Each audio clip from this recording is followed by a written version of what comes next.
दोस्तों यूं तो केरल और बिहार भारत देश की दो राज्य हैं, पर दोनों में जमीन और आसमान का फर्क है। ये वीडियो कंपैरिजन वीडियो नहीं है, बल्कि नॉलेज के लिए बनाया गया है। एक तरफ हम बिहारवासी तरक्की की ललक में इतने गुम हो चुके हैं कि अपनी परंपराओं, कल्चर, ऐतिहासिक गुणवत्ता से लेकर कुदरत के दिए हुए तोहफों को भी नष्ट होने से नहीं बचा पा रहे हैं। तो एक तरफ केरल अपनी परंपराओं और कुदरती तोहफों को सहेजते हुए तरक्की की नई सीढ़ियां चढ़ते चले जा रहा है। तो चलिए दोस्तों, वीडियो को आगे बढ़ाते हैं और जानते हैं कुछ ऐसे फैक्ट जो आपको कहीं ना कहीं झकझोर देने वाली है।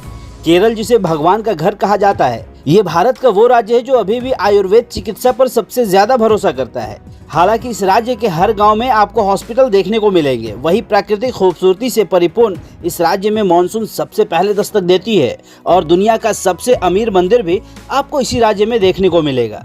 और तो और भारत की सबसे पहली चर्च और देश की सबसे पहली मस्जिद भी यहीं बनी थी। फिर भी इस राज्य में कभी धर्म का बाजार गर्म नहीं होता। जानते हैं क्यों? क्योंकि ये राज्य 100% साक्षरता वाला राज्य है। इस राज्य को देश का सबसे ईमानदार राज्य भी माना जाता है और यही वो राज्य है जहां की महिलाएं सबसे ज्यादा सोने के गहने पहनती हैं और बिना किसी डर के बाजारों में घूमने निकल जाती हैं। क्या हमारे बिहार में ऐसा संभव है? केरल दक्षिण पश्चिम मालाबार तट पर स्थित भारत का सबसे उन्नत राज्य है।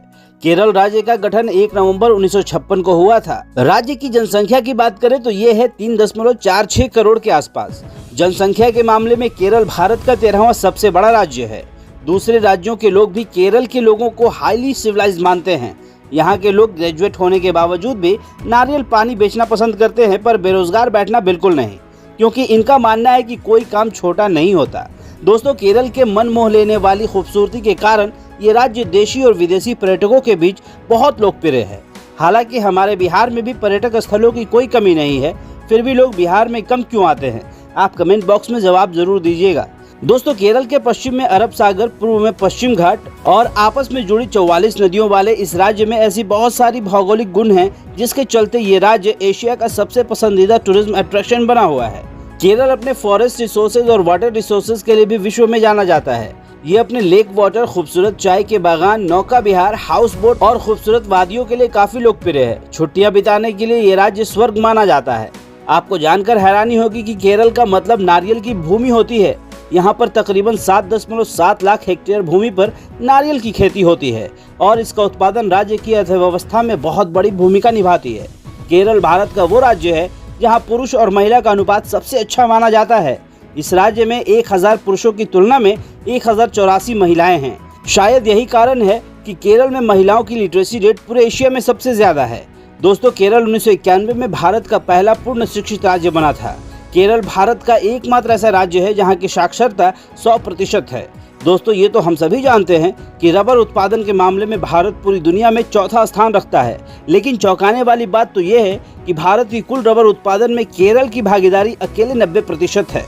इस राज्य के लगभग 454 हेक्टेयर भूमि पर रबर के पेड़ उगाए जाते हैं। शायद यहाँ के लोग नेचर को सबसे ज्यादा प्यार करते हैं। शायद यही कारण है कि नेचर भी केरल को सबसे ज्यादा प्यार करती है। तभी तो देश में बारिश की पहली बूंद केरल की धरती पर पड़ती है। मतलब देश में सबसे पहले मानसून अपनी घटाओं के साथ केरल में ही बरसती है, जो पूरे देश में मानसून का संकेत भी देता है।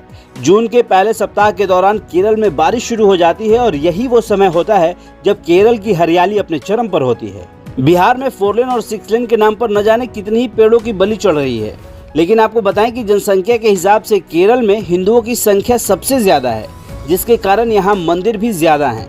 लेकिन केरल में चर्च और मस्जिदों की भी कोई कमी नहीं है। देश की पहली मस्जिद चिरामन जुमा मस्जिद केरल में ही तो है। तो वहीं Saint Thomas Syro Malabar church Bharat की पहली चर्च है। फिर भी यहाँ लोगों में गजब का भाईचारा और प्रेम दिखता है। नेशनल हाईवे के बारे में तो सभी जानते हैं कि NH कितनी लंबी सड़कें होती हैं, लेकिन कभी आपने सोचा है कि भारत की सबसे छोटी नेशनल हाईवे कौन सी है? तो आपको बता दें कि देश की सबसे छोटी नेशनल हाईवे केरल राज्य में स्थित है। नेशनल हाईवे 47A, जो कि भारत का सबसे छोटा हाईवे है। बिहार के लोग तरक्की और पलायन के बीच इतना पिस चुके हैं कि वो अपने गाँव, पर्व और त्योहारों पर ही जा पाते हैं, पर केरल के लोग सबसे ज्यादा खुशहाल जिंदगी जीते हैं। हेल्थ की बात करें तो केरल के लोग भारत में सबसे ज्यादा हेल्दी लाइफ जीते हैं। अगर इनके औसत आयु की बात करें तो इस राज्य में रहने वाले लोगों की औसत आयु 75 साल है, जबकि अपने देश की औसत आयु लगभग 64 साल की ही होती है। जबकि हमारे बिहार में न ज़्यादा फैक्ट्रियां हैं न कंपनियां, फिर भी हमारे राज्य के लोगों की जिंदगी इतनी हेल्दी क्यों नहीं है, सोचने वाली बात है। वहीं भारत में सबसे ज्यादा इंटरनेशनल एयरपोर्ट केरल राज्य में ही स्थित है। केरल राज्य देश का पहला राज्य है जहां 4 इंटरनेशनल एयरपोर्ट चालू हैं और हमारे बिहार में कितने ये आपको भी पता है। आपको बताएं कि कोचीन एयरपोर्ट दुनिया के बेस्ट एयरपोर्ट में शामिल है, क्योंकि ये दुनिया का पहला एयरपोर्ट है जो पूरी तरह सोलर पावर से चलने वाला एयरपोर्ट है। पर्यावरण के लिए सबसे बेहतर माने जाने वाले इस योगदान के लिए संयुक्त राष्ट्र द्वारा इस एयरपोर्ट को चैंपियन ऑफ द अर्थ से सम्मानित किया गया है। केरल देश का इकलौता राज्य है जहाँ के हर गाँव में बेहतरीन फैसिलिटी के साथ हॉस्पिटल मौजूद हैं। तो दोस्तों, आपको केरल की कौन कौन सी बात लुभा पाए और आप चाहेंगे कि ये चीज़ें हमारे बिहार में भी होनी चाहिए, तो कमेंट बॉक्स में ज़रूर बताइएगा। और अगर वीडियो पसंद आया हो तो इसे अपने दोस्तों तक शेयर ज़रूर कीजिएगा।